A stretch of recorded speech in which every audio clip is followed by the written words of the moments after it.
So what's the Grape Explorer talking about today? So one of my favorite areas is the Loire Valley. Loire Valley, though, is a very complex area. A lot of people don't even know a lot of what they call the appellation.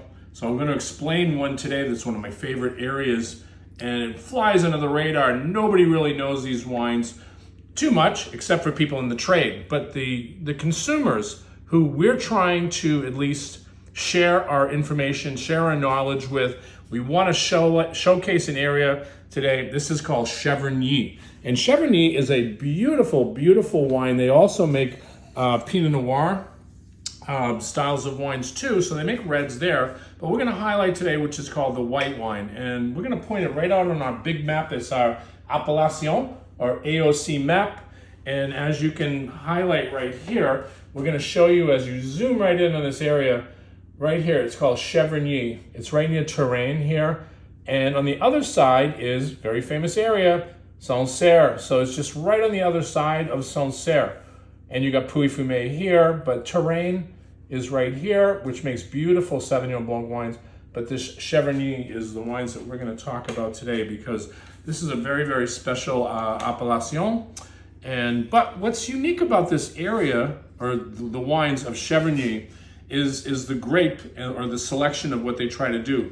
So by the rules, has to be 70% Sauvignon Blanc and 30% Chardonnay. Oh, really? Chardonnay? Yes, it does exist in the Loire Valley because a lot of people know, very famous, obviously, Sauvignon is very famous in Sancerre, 100%, Pouilly-Fumé, 100%. But when you go to Cheverny, they decide to do a little bit of different kind of quality of the wine to give it a little bit of a balance and structure. So you can see this is a 2023.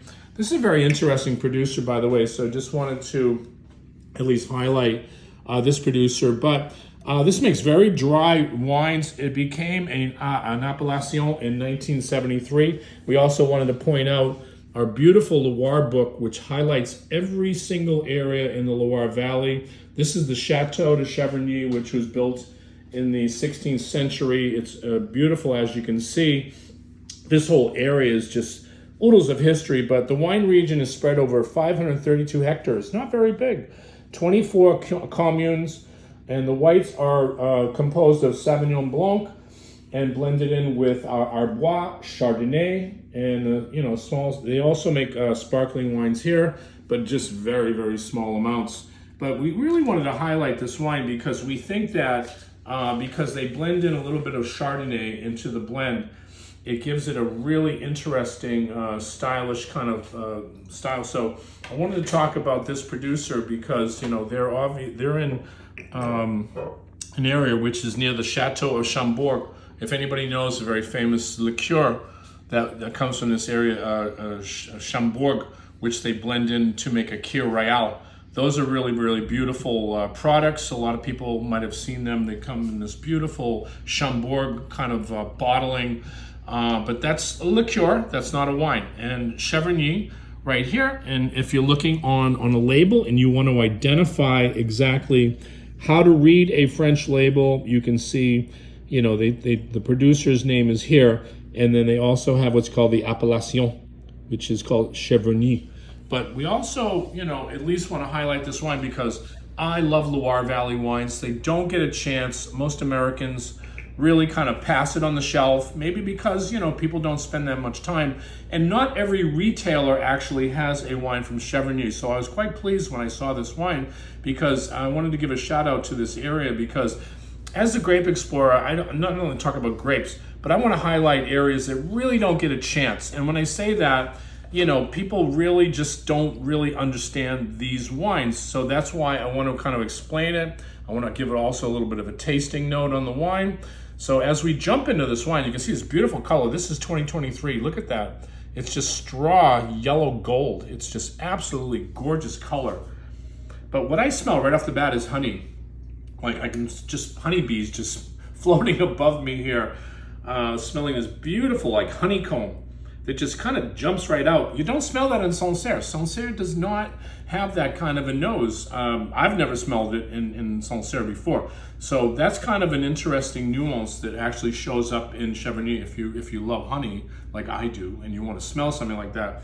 It's just absolutely gorgeous, but you get a lot of that orchard fruit. So I get a lot of nectarines and peaches and apricots and all sorts of beautiful orchard. You get a lot of stone kind of fruit too, right off the bat. You get that really mineral component that kind of comes right out here in this area. Again, these are just beautiful wines, and I just wanted to share this with a lot of people because they really don't get a chance to taste a wine Cheverny. There's another area too that we'll talk about another time called Cour de Cheverny, which is a neighbor right next door. But you can see right here, it's very, very famous, you know, in the annals of Loire history, because this is appellation. This is not like a VDP wine. This is not like Val de Loire. This is a real McCoy appellation by the rules, and you have to obey the rules to be called Cheverny. So let's just taste this wine.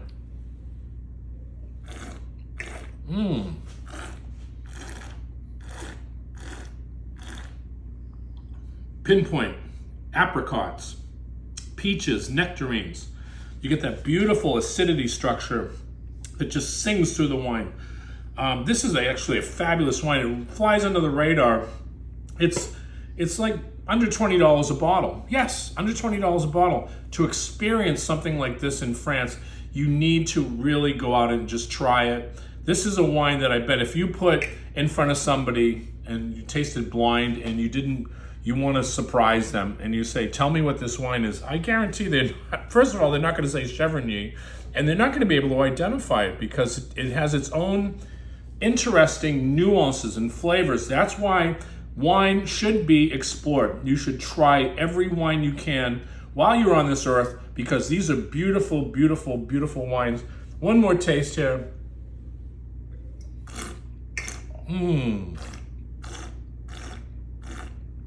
Oh, this is absolutely lovely wine. Again, this is a Grape Explorer. Always talking about terrific wines, trying to bring great wines to the plate. Cheers.